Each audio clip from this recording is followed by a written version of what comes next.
We taking down to Mandalay Bay tonight, okay?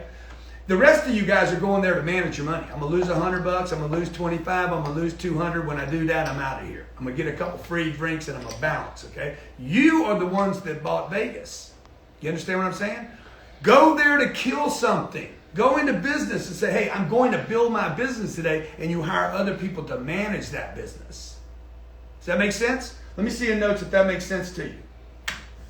Okay, now in our boot camp, we're going to be working with you to find out what's going on with your cranium and with your management team, that we got a whole bunch of people managing bullshit and missing the main shit. If there is no top line, guess what? They ain't no bottom line. Okay, be honest, everybody. How many of you were taught more about budgets than you were about building?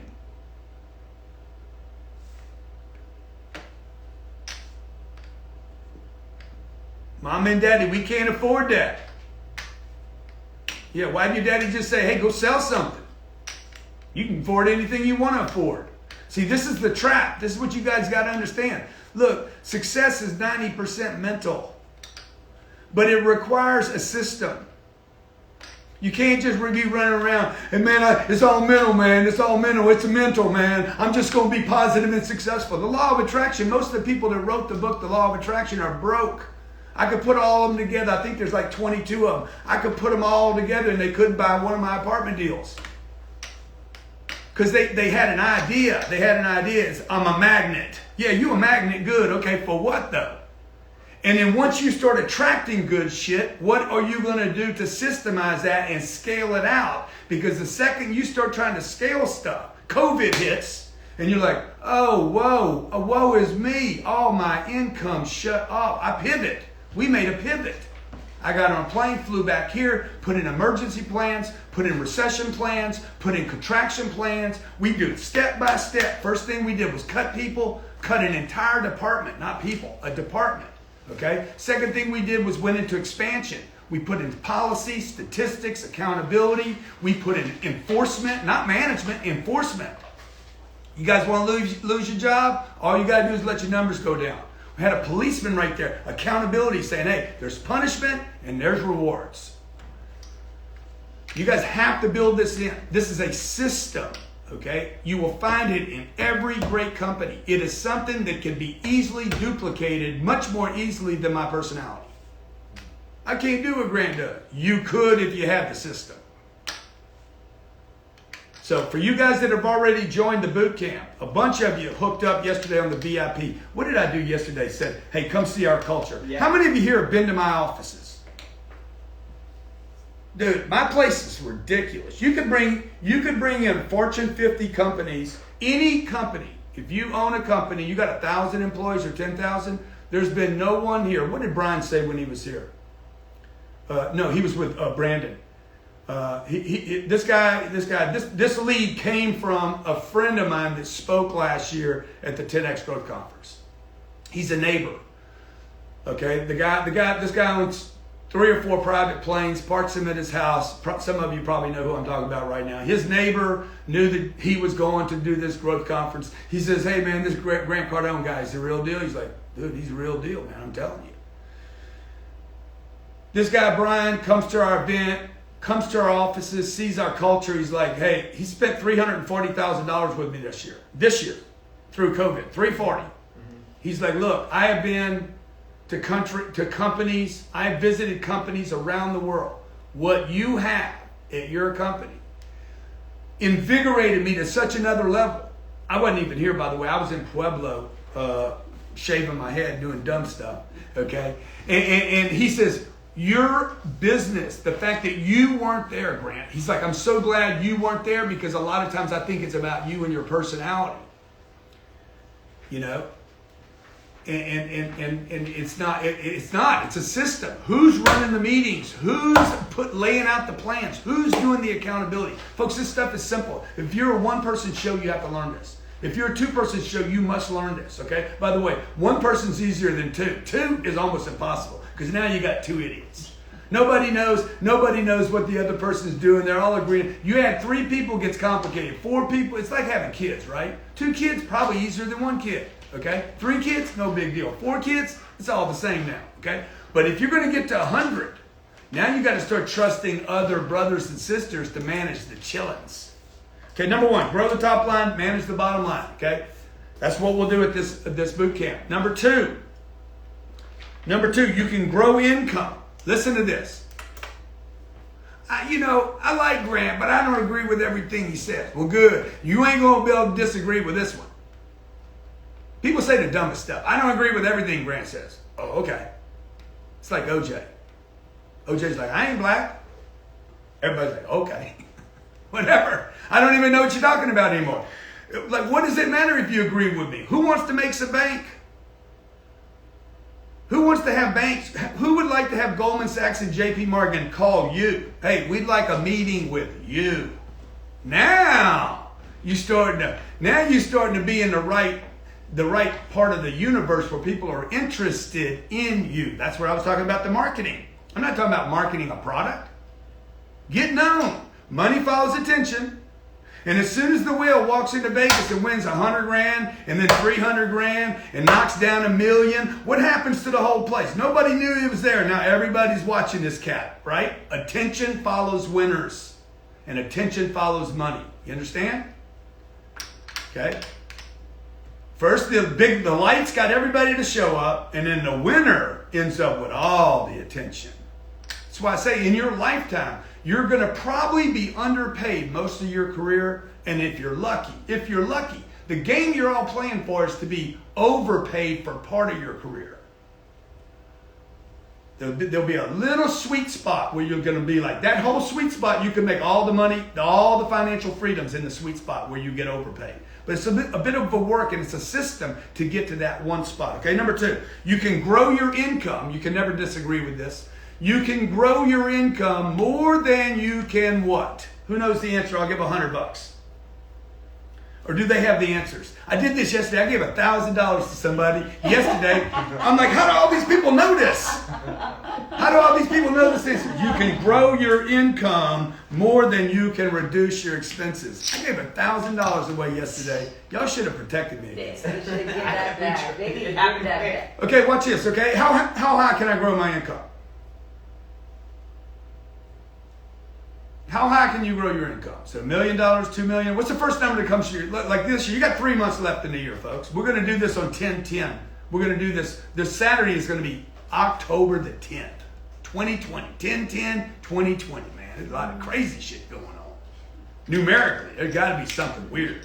Okay? How far can you reduce your expenses? I mean, the lowest you could go on your expenses is 0, and maybe walk away from some debt. You could bankrupt. You could be like, okay, I'm gonna walk away from $40,000 of debt or $50,000. But look, you can always grow more than you can shrink. Does that make sense? You can't disagree with that. Your dad's like, bigger's not better. Oh, okay. Sound like OJ. What's the point, man? What's the point? I don't know what the point. The point is you can grow more than you can shrink. And if you can grow more than you can shrink your attention, you need a system that puts in growth, not in shrinkage.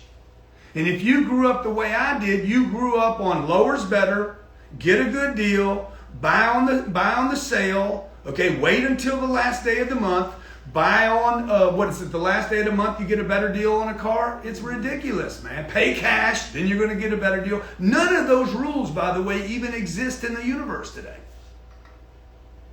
You do not get a better deal at a car dealership the last day of the month, folks. It does not exist anymore, but some people swear by it, and the car dealers still use it because some of you believe, oh, today's the day where I'm going to save another $200. Okay? You're spending your time and your energy looking for coupons. You're going through, hey man, is there a discount on this deal? You're wasting time and money, and you're not even meeting the right people. The one thing I'm most excited about our boot camp is that we're going to break this into groups of 40 people. Okay, I'm going to speak for 20 minutes, 20 to 30 minutes max. Give you an assignment. You're going to meet with a coach and 20 to 30 other people. You guys are going to do your assignment. Then you're going to have a peer group actually assess that, poke at it, okay? And now what happens? You come back to me. We start shouting out people that are getting it. This is going to be amazing. I've never been able to do this. COVID is a pivot. It's an opportunity, not a problem. Okay, 3, income. Income is always more powerful than expenditures. Income is more powerful than what I can send out. So ask yourself this question on number 3. How much of your attention in a day, if you work an 8-hour day, a 10-hour day, a 18-hour day, how much of your attention is on actual income as opposed to planning, organizing? If you own a company, how many business owners here? How many in the room have more than 6 employees? Own a business, yes, me, good. People don't cost money, folks. Why do so few people have employees? Oh, they cost money. No, they don't. You cannot grow your top line without employees. You have to have employees. You got to have people. You have to spend money in advertising. You want money going out, but your attention needs to be on money coming in, not on organizing and planning and writing. You want to write a book. Who here would like to write a book? Who would like to write a book? Good. What's the first thing? This is not in the book, so you guys can't easily answer it by just reading. Okay? I'm going to give $100 to the first person that knows somebody wrote 2 books. What's the first thing you should do when you write a book? First you decide, I'm going to write a book. What's the next thing you should do when you decide to write a book? You should create a landing page and sell it. You shouldn't write it anymore. I'm going to write a book. Good. Book. Pen. We're going to call it the pen book. Create a landing page and then put a price on it and start telling people about it. I don't need to write the book. I need to sell the book. I got a buddy in Pueblo. He's like, Grant, my publisher suggested that I have 13 people read my book. He said, 13 people should read my book. I said, bro, why don't you do it? He's like, would you be one of the 13 people? I said, I will not read your fucking book. I strongly suggest that you get 13 people to buy the book. If you get 13 people to buy the book, then I might put a forward on the book so that you can further market the book. Okay, number 4. Look, man, there ain't no bottom line if there ain't no top line. Okay, how do you make 0 bigger? You grow the top line. Once you get to 0 expenses, how can you go any lower? You can't. Okay, grow the top line. Top line's more important than the bottom line. 5, you can't grow your business staying small. Quit thinking little. Quit thinking small. Quit thinking about coupons. Every time you think about a coupon, a deal, a better deal. I got a car dealer. I'm trying to buy this car right now. Payments are $11.29 a month. It's for a house assistant. And I said, man, we really need to be at $9.95. He's like, oh wow, I can't get there. Okay. I taught you guys this yesterday. What do you do? He's at $11.29. I'm at $9.95. Did he know the guy was lost? Completely lost. I'm like, really? I really wanted to be at $9.95. He's like, it's $11.29. I'm like, man, how am I going to come up with the other $129? Oh my God, how am I going to do this? He's like, well, that's like $10,000 in this deal. I'm like, I don't know. I got to think about it. How am I going to come up with the other $129? I was just playing around. This is what people do every day. There's no way I can afford that. Okay, that's not your problem, folks. $129 cannot be in your way. $297 can't be in your way. You want to write this down. The way you treat money is the way money treats you.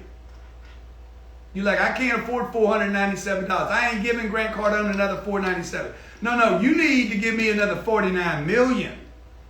You need to start thinking about giving me $49 million that I turn into hundreds of millions. You understand what I'm saying? How you treat money is how money treats you. Anything you abandon will abandon you. How you run your business systematically, okay? with an accounting person, when you have an accounting person making decisions for the company, you will always shrink the company. You will always shrink the company. Number 6, people don't cost money. Okay, I could have probably shrunk these down into 3 things, but okay. Next page. You don't have a page. I'm going to give you this later. Reasons you're not operating at 10x. How many of you like to have this big think that I got going on all the time? Would it benefit? How many years do you think it took me to get this? This is what Ty Lopez was saying yesterday. Okay, rather than Ty doing things at 10 o'clock at night from his place in Beverly Hills, selling $49 courses, he's buying companies that used to be worth billions of dollars that he's paying $3 million for. It's a different thing. It's a different way to think about stuff. And now he has the confidence in himself to do it. Okay, number 1. This is why you're not operating at this big think. Because I know a lot of you out there saying, oh man, I'm just going to think bigger when I leave today. No, you're going to think bigger for about 5 seconds. And then you're going to get crashed by gravity. Okay, I'm just telling you the truth. This is what Jared said. He's going to punch you in the face. You are not going to leave here and think differently for very long. Nothing changed. Okay, you're still on this planet. You're going to be reminded about all your limitations. I'm just telling you the truth, bro, folks. I could beat my chest and rah-rah you up and get you to think, oh my God, it's going to be different forever. It's not. It's going to be different for like 17 minutes, maybe. Let's find out why and eliminate that. Okay, number 1, the people around you settle. If you're surrounded by more people that settle, America is basically a country of settlers. We call them pioneers. They ain't pioneers. They were pioneers in the beginning. That's what got them on the ship. And now they came over here to settle. They're like, shit, we're done with being pioneers. I'm done with all the savage shit. Okay? So we came over here, took the country over, and then we're like, break, let's settle. Okay? That went on for about 50 years. And then John D. Rockefeller came around and said, and the Vanderbilt said, I'm tired of settling shit. Let's go back to being savages. Okay, and they started building railroads, man. They built this country to another level, right? That's what made this country great, was people building stuff, not settling. So, number 1, if you own a company, you've got executives and leadership, managers that settle. If you have a home, if you have a household, you have somebody in your bedroom that is settling, that wants to settle down. Let's settle down. You had kids. Everything was going into expansion. You had kids. Now we got to settle. Maybe you traded the kids for the dream, or the dream for the kids. Kids are going to leave, folks. Then you're going to be left with, oh, wow, what I got now? The dream will stay with you longer than the kids will. Okay, by the way, I believe the dreams are very much akin to a kid. It's part of you. It's part of who you are. Everybody's got this unique thing they're supposed to contribute. Number 1, executives and leadership, friends and family are settling. Number 2, you have the wrong targets. In our boot camp, we're going to be identifying exactly the targets you need to be looking at 8 o'clock in the morning, 9 o'clock in the morning, 10 o'clock. What targets do you need to be holding people accountable for so you can grow your business? If you do these things, folks, I promise you're going to grow the business. 3, hiring mistakes. What are the hiring mistakes you're making? Oh, I don't hire anybody. That's the number 1 mistake. I don't hire people. You don't hire people. Grant, I don't have a business. You have a household. If you're not hiring people to take care of your household, you cannot grow your idea. If you're the idea, you're the genius behind this great freaking idea. You got this idea. Who's got a great idea here? Who's got an idea to do something different? Let me see in the post.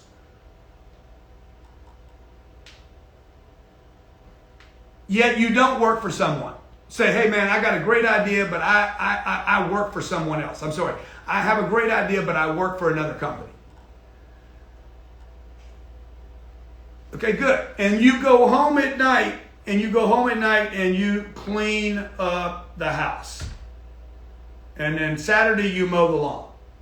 And then on Sunday you go wash your own car.